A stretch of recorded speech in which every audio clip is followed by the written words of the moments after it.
नमस्कार दोस्तों, मेरा नाम है अभिषेक और जैसा कि आप जानते हैं हमने कुछ साइबर बुलीज दो साइबर बुलीज के अगेंस्ट एक सीएम हेल्पलाइन में कंप्लेंट की थी 22 जनवरी को। आज भी उसका स्टेटस लंबित ही आ रहा है, वेटिंग आ रहा है और आपको जानकर हैरानी होगी कि आज है 19वां दिन।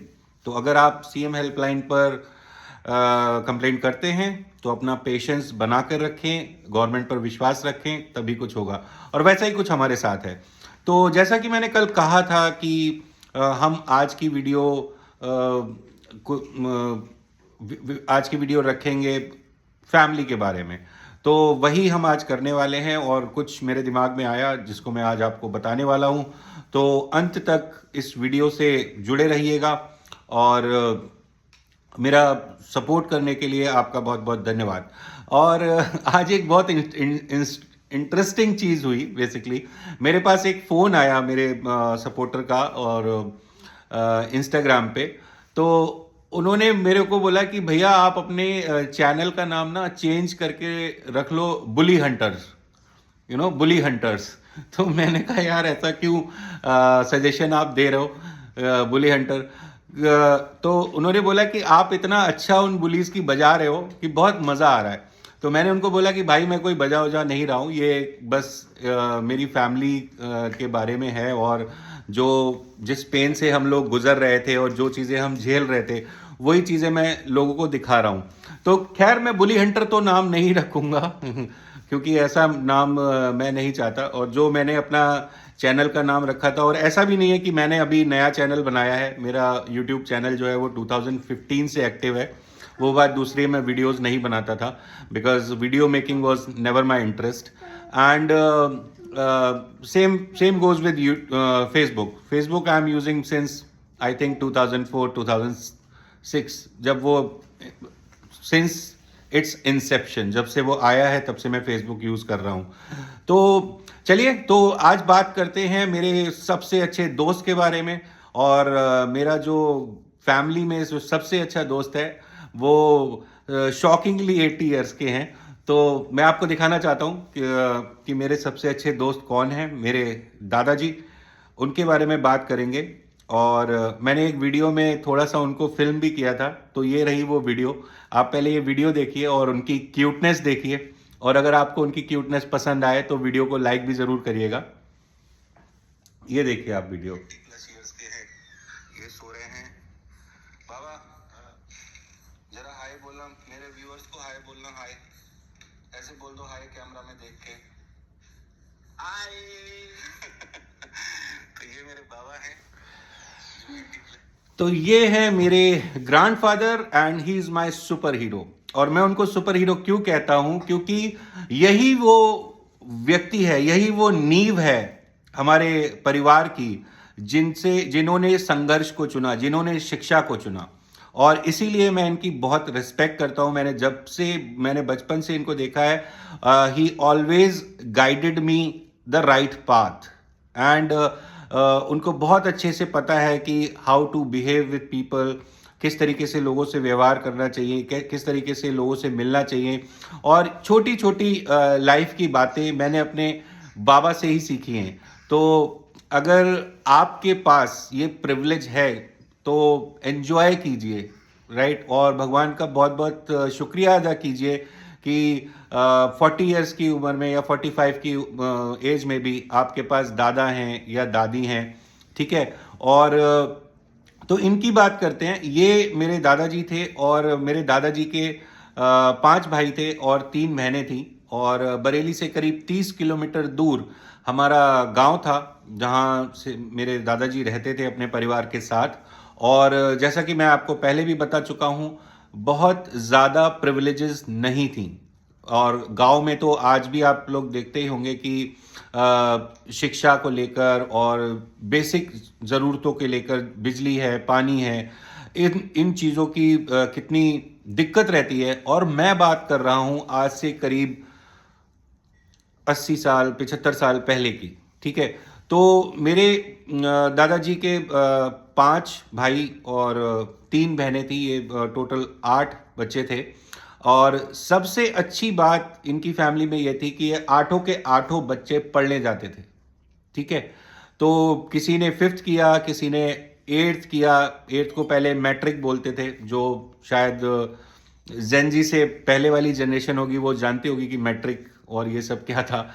और किसी ने 10th किया और किसी ने 12th किया। तो मेरे दादाजी ने शिक्षा को चुना और उन्होंने अच्छी पढ़ाई की और फिर उनकी नौकरी जो थी वो रेलवेज में लग गई।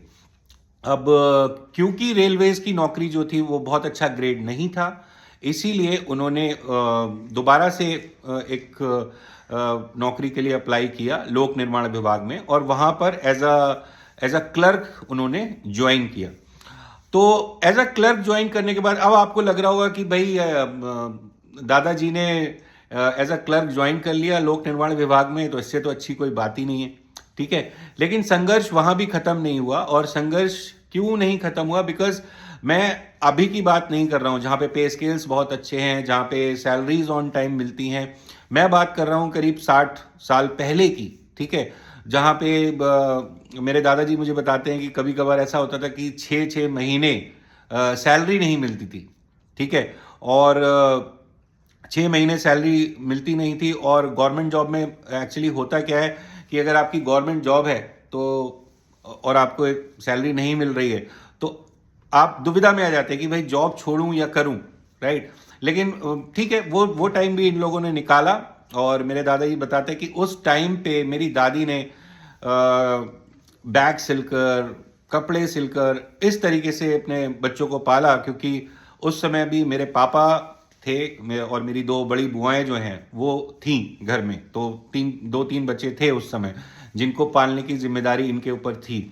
तो एक चीज जो इन्होंने मुझे सिखाई कि जिंदगी में हमेशा आगे बढ़ते रहना चाहिए, लाइफ में अप्स एंड डाउन्स हमेशा आते रहते हैं, इसीलिए मैं इनको अपनी लाइफ का सुपर हीरो कहता हूं। दूसरा सबसे बड़ा रीजन ये है कि मैं इनको सुपर हीरो क्यों कहता हूं कि जब इन्होंने भी अपने सब बच्चों को एक ऐसी शिक्षा दी, एक ऐसा मतलब मुझे कहना चाहिए कि हथियार दिया शिक्षा का, कि उनको भी समाज में अच्छी जगह, समाज में अच्छा व्यवहार और समाज में रहने का जो उनका तरीका है उसके लिए जाना जाता है। तो मैं ये कहना चाहता हूं कि हम सबको, चाहे कोई भी परिस्थिति हो, कोई भी कंडीशन हो, अपने बच्चों को शिक्षा के लिए प्रोत्साहित करना चाहिए और उनको शिक्षा के साथ साथ एक बेसिक एटिकेट्स एंड मैनर्स भी सिखाने चाहिए कि अगर हमें एक सभ्य समाज में या उसमें रहना है तो हमें किस तरीके से रहना चाहिए। तो इसलिए ये मेरे सुपर हीरो हैं। अब मैं आपको देता हूं थर्ड रीजन, क्योंकि मैं घर का सबसे बड़ा हूं। तो अगर आप घर के सबसे बड़े हैं तो आप इस बात को समझेंगे कि जब आप घर के सबसे बड़े होते हैं तो जिम्मेदारियों का एहसास पहले से ही होने लगता है। लाइक अगर आप 9 साल के हैं, 10 साल के, जैसे मेरी अभी जो बड़ी बेटी है वो 9 साल की है और जो मेरी छोटी बेटी है वो 3 साल की है। तो मेरी बड़ी बेटी अभी से बहुत ज़्यादा मैच्योर बिहेव करने लगी है मेरी छोटी बेटी को लेके, और उसका वो बहुत ध्यान भी रखती है और दोनों बहनें एक दूसरे से बहुत प्यार भी करती हैं। और कभी कभी लड़ाई भी होती है जो छोटी बेटी ही स्टार्ट करती है, लेकिन बड़ी बेटी कभी भी लड़ती नहीं है। तो जब आप घर के बड़े होते हैं तो आपके अंदर मैच्योरिटी बहुत जल्दी आ जाती है। तो मेरे अंदर भी ऐसा था। तो मेरे घर में मेरे बाबा थे, मेरे पापा थे, मेरी दादी थी, बुआएं थी। तो मेरे अंदर भी एक मैच्योरिटी थी। जब मेरे छोटे भाई बहन हुए तो मेरे अंदर भी एक मैच्योरिटी आ गई कि भाई नहीं, अब मैं बड़ा हो गया हूँ और मुझे इन लोगों का ध्यान रखना है, मुझे इन लोगों का ख्याल रखना है। उस टाइम पे भी मेरे बाबा मुझे पढ़ाते थे और जो मेरा इंटरेस्ट जागा इंग्लिश को लेकर, मेरे घर में कोई भी इंग्लिश नहीं बोलता था उस समय। To be very frank with you, जब मैं 9 या 10 साल का था कोई भी नहीं बोलता था, ठीक है। और सिर्फ मेरे बाबा और बाबा मुझे पढ़ाते थे और मुझसे इंग्लिश में कन्वर्सेशन करते थे। तो जो मेरा पैशन है चीज़ों को सीखने को लेकर या आगे बढ़ने को लेकर और नए नए एक्सपेरिमेंट्स करने को लेकर, उसमें कहीं ना कहीं मेरे बाबा का बहुत बड़ा योगदान है। और उन्होंने जो अपने बच्चों को पढ़ाया, तो क्योंकि मेरे फादर भी अपने परिवार में सबसे बड़े थे, सबसे बड़े भाई हैं वो, तो उन्होंने भी अपनी जिम्मेदारियों को समझा और वही चीज़ उन्होंने भी अपने बच्चों को दी, यानी कि शिक्षा और जो भी लाइफ हम लोग एक्सप्लोर करते हैं वो सब चीज़ें हमारे फादर और ग्रैंडफादर ने हमको दी, राइट। लेकिन क्या होता है कि एक चीज़ आपको समझनी पड़ेगी, अगर आपको मौका मिल रहा है, आपको शिक्षा का मौका मिल रहा है, या आपको लाइफ एक्सप्लोर करने का मौका मिल रहा है, आपको ट्रैवल का मौका मिल रहा है, तो उन सब चीज़ों के साथ साथ आपको एक सेंस ऑफ रिस्पॉन्सिबिलिटी भी रखनी चाहिए कि हमारी हमारी क्या रिस्पॉन्सिबिलिटी है। हमारी भी कुछ रिस्पॉन्सिबिलिटीज़ होती हैं, राइट। क्योंकि अगर आप किसी छोटे शहर से हैं तो ये बात तो लाजमी है कि आप किसी बाहर बड़े शहर में अगर पढ़ने जा रहे हैं तो आपको नई नई चीज़ें देखने को मिलेंगी, राइट। मैं पहली बार जब दिल्ली आया था तो मैंने इतनी चौड़ी सड़क पहली बार देखी थी, राइट, कि इतनी चौड़ी सड़क भी होती है, राइट। और इतनी पहली बार जब मुंबई गया तो मुझे लगा कि अरे इतनी ऊंची बिल्डिंग भी होती है।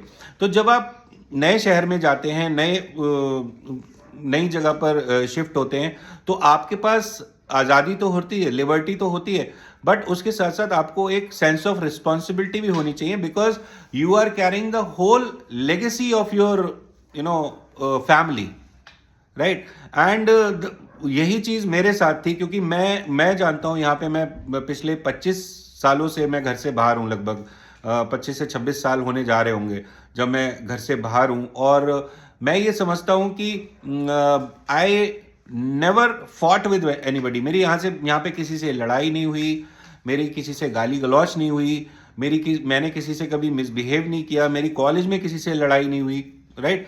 तो देखिए, मैं ये नहीं कहता कि लड़ाई मत करो, कभी कभी ये हो जाता है कि हाँ, it depends on the personality of a person. मैं ये नहीं कहता कि आप बिल्कुल गांधीवादी बन जाओ या इस तरीके के बन जाओ कि कोई एक गाल पे मारे तो दूसरा गाल आगे कर दो, नहीं। मेरा कहना ये नहीं है। मेरा कहना ये है कि आपको इस तरीके का व्यवहार नहीं रखना चाहिए कि आप लड़े जा रहे हैं, आप एक आक्रामक बिहेवियर अपनाए जा रहे हैं, और जब आप ऐसा करने लगते हैं तो आप सोसाइटी आपको किनारे करने लगती है बेसिकली। और यही इन दो यूट्यूबर्स के साथ हो रहा है, जो इनको अभी दिखाई नहीं दे रहा है, राइट। क्योंकि मैं ये क्यों कह रहा हूं कि मेरे पास कई कॉल्स ऐसे आ रहे हैं, और उसके बारे में मैं कल की वीडियो में बात करूंगा, जिसके लिए मेरी टीम लगी हुई है। और मेरी टीम में कौन है ये भी आप देख सकते हैं, ये मेरी टीम के हीरो हैं, ये देख सकते हैं आप, मेरी छोटी बेटी। तो ये मेरी टीम के हीरो हैं, और हम लोग रोज थोड़ा बहुत कंटेंट पे डिस्कस करते हैं, चीज़ों को डिस्कस करते हैं। और सबसे ज़्यादा खुश कोई है तो मेरी बेटियां हैं, क्योंकि बहुत टाइम से ये लोग बोल रही थी कि पापा आप वीडियो क्यों नहीं बनाते हो। बट कैमरे के सामने आना, बोलना बहुत इजी है, लेकिन एक अच्छा कंटेंट देना, एक पॉजिटिविटी स्प्रेड करना सोसाइटी में, वो मुझे अपनी रिस्पॉन्सिबिलिटी लगती है। तो आज की वीडियो में इतना ही, और कल की वीडियो में हम जारी रखेंगे अपना कार्यक्रम। जो चीज़ें हम लोग कर रहे हैं लगातार हम आपको अपडेट दे ही रहे हैं। तब तक के लिए आप अपना परिवार में प्यार बनाए रखिए, आस पड़ोस में प्यार बनाए रखिए, because life is beautiful. Thank you.